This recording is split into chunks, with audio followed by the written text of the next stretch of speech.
Muy buenos días a todos y todas. Gracias a la SOFOFA por esta oportunidad de hablar de la industria de concesiones y su importancia para el desarrollo del país. Gracias a Germán por la invitación a su casa. Solo voy a hacer un reclamo a Gonzalo y a el presidente Ultramar. Los trató de sus amigos, a mí me presentó así como el presidente Copsa nomás, así que vamos, no. Bueno, me han pedido que hablemos un poquito de la industria de concesiones y su importancia para el país.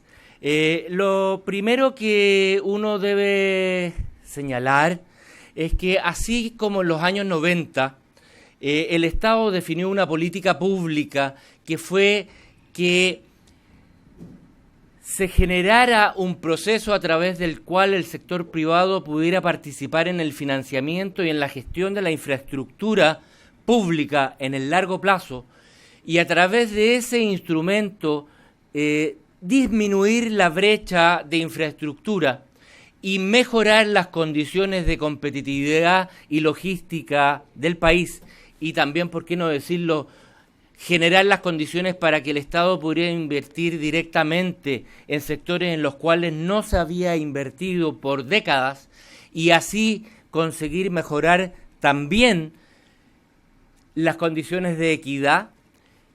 Hoy día cabe preguntarse si hacemos ese mismo análisis, podemos dar más o menos la misma respuesta. No voy a hacer una síntesis de lo que ha sido la política de concesiones porque yo creo que ustedes la conocen. Más de 16.000 millones de dólares en inversión y solo algunas fotografías para los que estamos en este público. Recordemos que hacia el año 95 la doble vía llegaba a Polpaico y a San Bernardo. Y el aeropuerto que teníamos en Santiago era más bien parecido a un galpón, ni siquiera un galpón elegante. Hagamos esas fotografías para decir, bueno, ¿dónde estábamos y dónde estamos? Recordemos o pensemos lo que podría ser Santiago sin las autopistas urbanas. Pero dicho eso, que es la foto del éxito, es la foto del progreso, es la foto del cambio que significó para este país la industria de concesiones, podemos decir que, no obstante ese éxito, uno empieza a ver algunas señales de decaimiento. La primera, pero que es relativa porque el PIB ha crecido, es la participación de la inversión adjudicada en concesiones en relación al PIB, donde vamos desde un 0,19 a porcentajes que ya no son significativos en relación a la generación de actividad en la economía. Pero si seguimos mirando,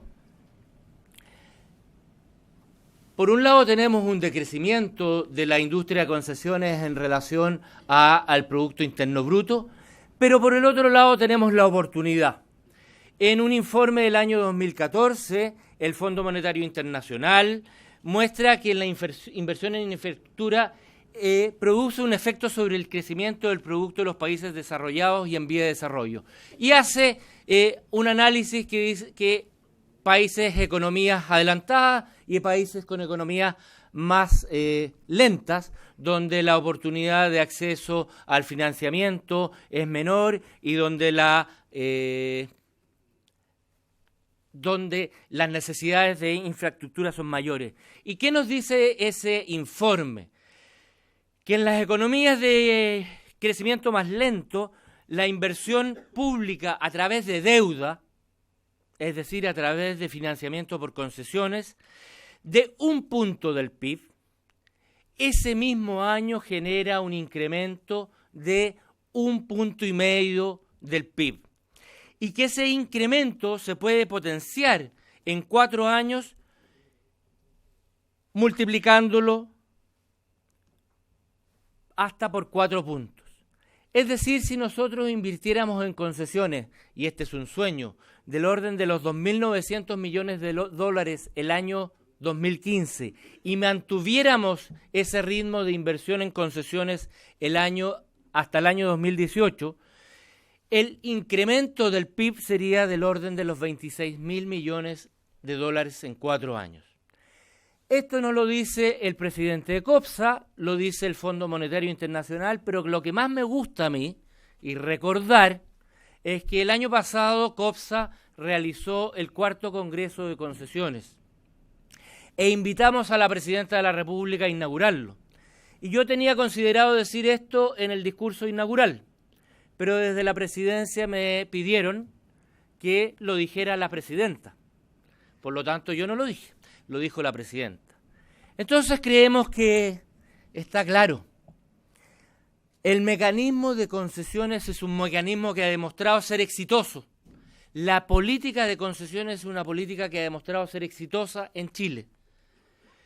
Si hoy día la Cámara Chilena de la Construcción nos dice en su informe anual sobre el déficit de infraestructura que este va como en los 150.000 millones de dólares al año 2025, de los cuales en carreteras, puertos, aeropuertos, suma como 70.000 millones de dólares, uno se pregunta, bueno, ¿lo puede hacer el Estado chileno?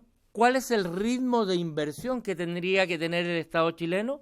Hoy día el Ministerio de Obras Públicas invierte del orden de los 2.000 millones de dólares, el Ministerio de Salud históricamente tiene un presupuesto de 1.000 millones de dólares que ha invertido como el 16%, el Ministerio de Educación otro tanto. Entre todas las áreas del Estado no llega a los 4.000 millones de dólares en inversión. No cumplimos la meta que ha definido la Cámara Chilena de la Construcción solo con inversión pública en infraestructura. No llegamos a la mitad. Los números están ahí, ustedes pueden revisarlo. Entonces la pregunta es, ¿cómo vamos a hacer? ¿Cómo va a hacer Chile? Escenario además complejo desde el punto de vista de las finanzas públicas y desde el punto de vista de los ingresos estatales. Entonces, como vamos a conversar, yo solo dejo instaladas las preguntas. Tenemos un déficit de infraestructura, el déficit es creciente para enfrentar las necesidades del desarrollo y del crecimiento de la economía y de la demanda social por equidad, por integración y por acceso a bienes y servicios. Tenemos un instrumento que ha demostrado ser exitoso y tenemos un reconocimiento internacional a que el financiamiento de la infraestructura a través de mecanismos de deuda, es decir, mecanismos de concesiones, es virtuoso por cuanto permite un incremento del PIB mayor incluso, y lo dice el mismo Fondo Monetario, a aquel incremento que si el financiamiento de la infraestructura fuera público. Desafío y oportunidad. Algo pasó aquí. Con la oportunidad se...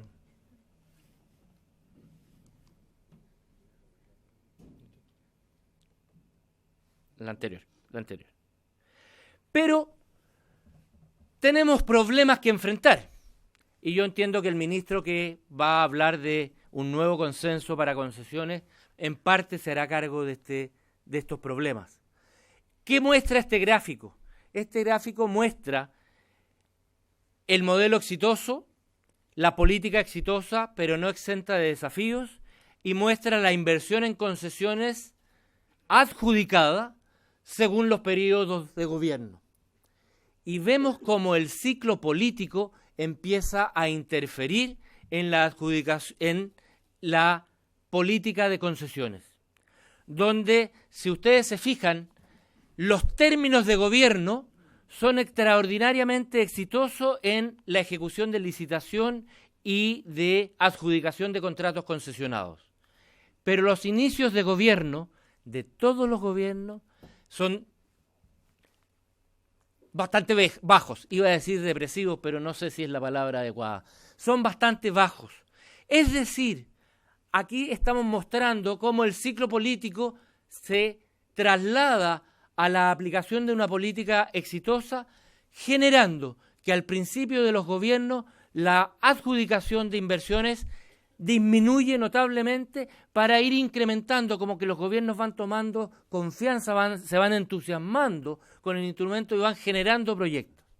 Tiene bastante más problemas que estos que he descrito, no es un solo problema de voluntad. El ciclo de 4 años hace que el gobierno se concentre en tratar de licitar la mayor cantidad de proyectos dentro de su periodo de gobierno, pero ese esfuerzo no se ve reflejado en un esfuerzo por dejar proyectos en condiciones de ser licitados en el siguiente periodo. Por lo tanto, el nuevo gobierno tiene que concentrar los primeros años en preparar licitaciones para poder ejecutar. Entonces, nuestro ciclo no va acompañando la economía, el ciclo va acompañando al ciclo político, y creemos que aquí hay un desafío que es un desafío de institucionalidad.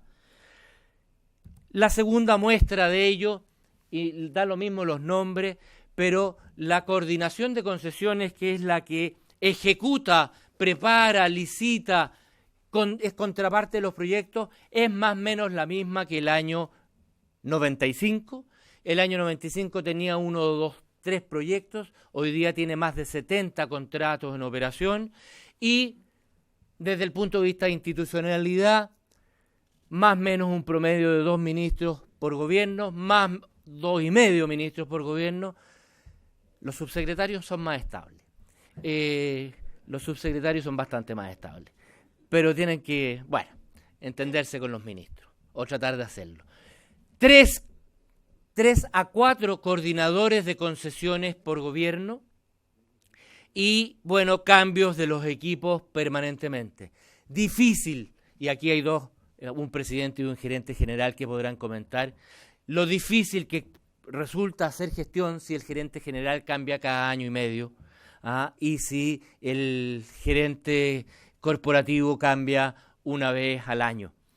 Entonces tenemos un problema institucional que debemos enfrentar, tenemos un problema de gestión del aparato del Estado, y respecto a eso es que creemos que se tiene que reconstruir la política de concesiones.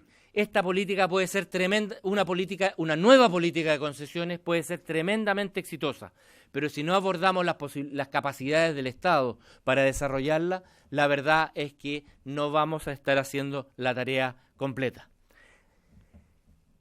Muchas gracias por la invitación y quedo a la disposición de ustedes.